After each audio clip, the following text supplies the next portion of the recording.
sabía claramente que los samaritanos y los judíos no se llevaban entre sí. Y entró en una discusión enfrascada con la mujer samaritana, tratando de encontrar ella el porqué de la adoración. Y entonces la mujer samaritana consideraba que la mejor manera de adoración era adorar conforme a cierto monte donde ellos acostumbraban inclinarse u adorar. Y Jesucristo le decía que no importaba hacia dónde oraran, no importaba cómo oraran, no importaba cuánto tiempo oraran, no importaba qué palabras usaran al orar. Lo que importaba era que lo hicieran de todo corazón. Y ahí cuando Jesucristo le dice, porque vendrá el tiempo en que el Padre buscará adoradores que le adoren en espíritu y en verdad, que es necesario que le adoren. Y entonces Jesucristo se le manifiesta de una manera especial a esta mujer, sabiendo su pasado, sus antecedentes, y con el pretexto de un vaso de agua. Jesucristo, aprovechando la oportunidad que se le presentaba, una oportunidad cotidiana, para poder dar a conocer el mensaje de esperanza. Jesucristo no necesitaba que descendiera fuego del cielo. Jesucristo no necesitaba hacer que el cielo se cerrara y se oscureciera, que tampoco le era imposible. Pero él, cualquier oportunidad, por más mínima que fuese, la aprovechaba para dar el mensaje de esperanza. A través de esta conversación del agua, Jesucristo a esta mujer le hacía entender que el agua de vida era la palabra de Dios fluyendo a través de su corazón, a través de su interior. Y entonces esta mujer le decía que como Jesucristo, siendo judío, le pedía agua a ella siendo samaritana.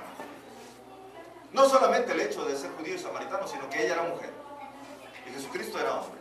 No era muy común que los hombres se dirigieran a las mujeres así nada más porque se les ocurría.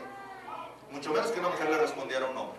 Había una diferencia entre hombres y mujeres muy marcada. Nosotros le llamamos en la actualidad machismo. No sé cómo llamarlo en ese entonces. Era parte de la cultura. Un machismo antiguo tal vez. El asunto aquí es que esta mujer le dice que en el pozo hay mucha agua.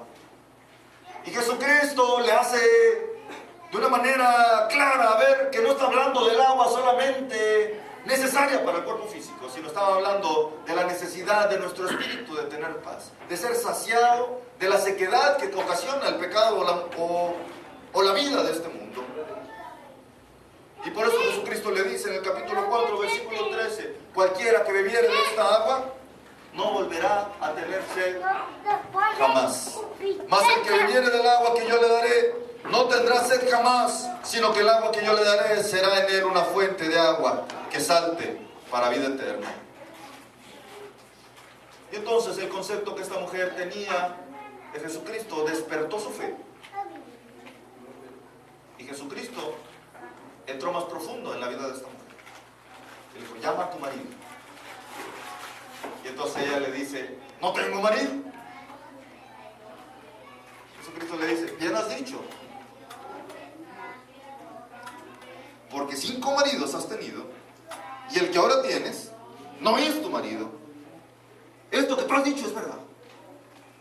Entonces la mujer se sorprendió y dijo, ¿quién es este? Es un profeta. Y esta mujer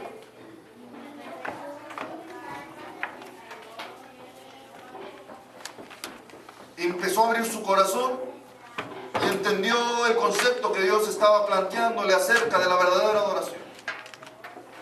Dios es espíritu y los que le adoran en espíritu y en verdad es necesario que le adoren.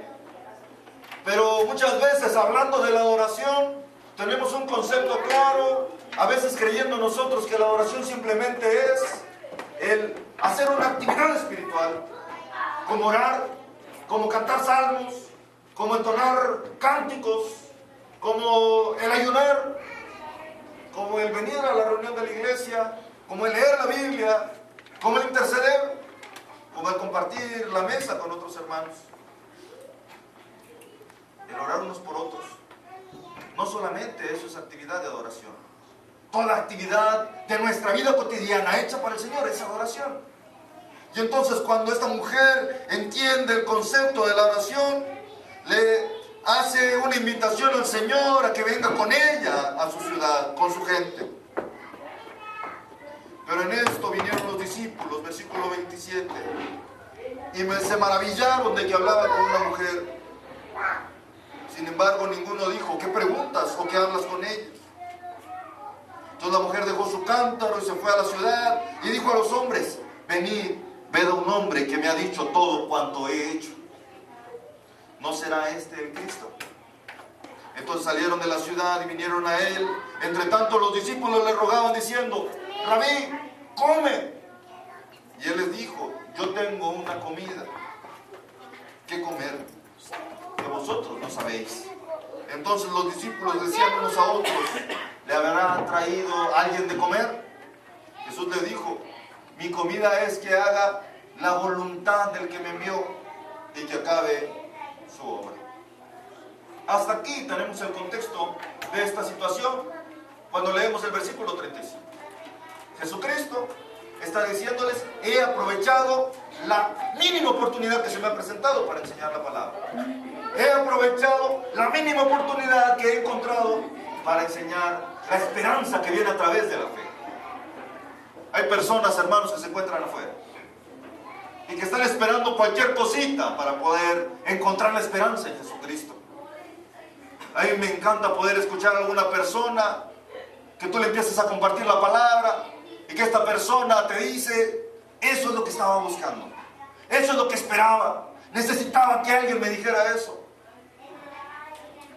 Precisamente hace días tuve un sueño, que estaba yo en una sala de hospital y no recuerdo si yo era uno de los pacientes o era de visita. El asunto es que yo me acercaba a la camilla de alguien más y se encontraba una persona llorando al costado de la camilla, llorando por una persona, algún ser querido que estaba enfermo. Pero entonces en este sueño yo me acercaba y yo simplemente le decía que Jesucristo era la respuesta para su necesidad. Yo le decía que él sabía que la única esperanza para la vida de su familia y para él era Jesucristo. Y en el sueño esta persona empezaba a llorar y me decía, gracias, porque era lo que necesitaba. ¿Cuántas veces el Señor ha hablado a nuestra vida a través de sueños, a través de inquietudes, a través de pensamientos, a través de proyectos que el Señor ha puesto en nuestro corazón? Y nosotros simplemente lo hemos dejado como una experiencia, tal vez como un sueño. Un sueño, como algunos dicen, guajiro o frijolero. Jesucristo hace referencia clara en esta historia que estamos leyendo, que Él aprovechaba cualquier oportunidad. No solamente aprovechaba la oportunidad, sino que las generaba. Es decir, a Él no le dijeron, ¿quieres compartirme la palabra? Oye, quiero escuchar un versículo bíblico de los que tú te sabes. Oye, quiero que tú hagas una oración. A Jesucristo no le invitaron.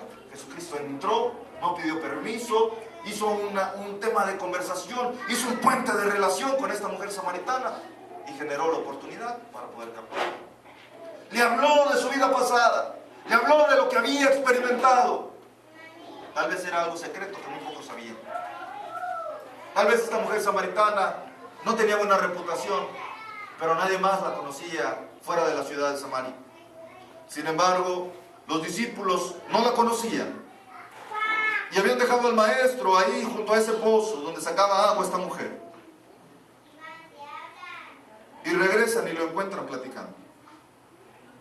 Los discípulos no estaban en el contexto de la situación. Los discípulos no entendían qué es lo que estaba sucediendo. Los discípulos no entendían qué hablaba el maestro con la mujer samaritana. Sin embargo, no preguntaron. Y ellos apremiaban para que el maestro comiese. Y el maestro apremiaba para poder compartir la palabra. Y entonces hace una pregunta en el primer concepto que manejaremos esta tarde.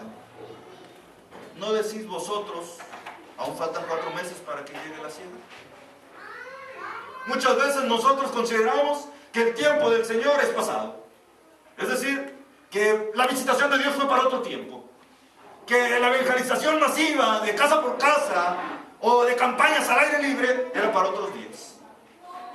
En algún momento he escuchado a algunos hermanos que dicen, no, con la inseguridad, no salgamos de la iglesia. Con la inseguridad, mejor no hagamos campañas al aire libre. Con la inseguridad, mejor no salgamos a evangelizar. Pero podemos tener claro que el Señor Jesucristo, al hacer esta pregunta a sus discípulos, le está diciendo: según tus ojos, estos son los ciclos y los tiempos que el mundo establece. Según mi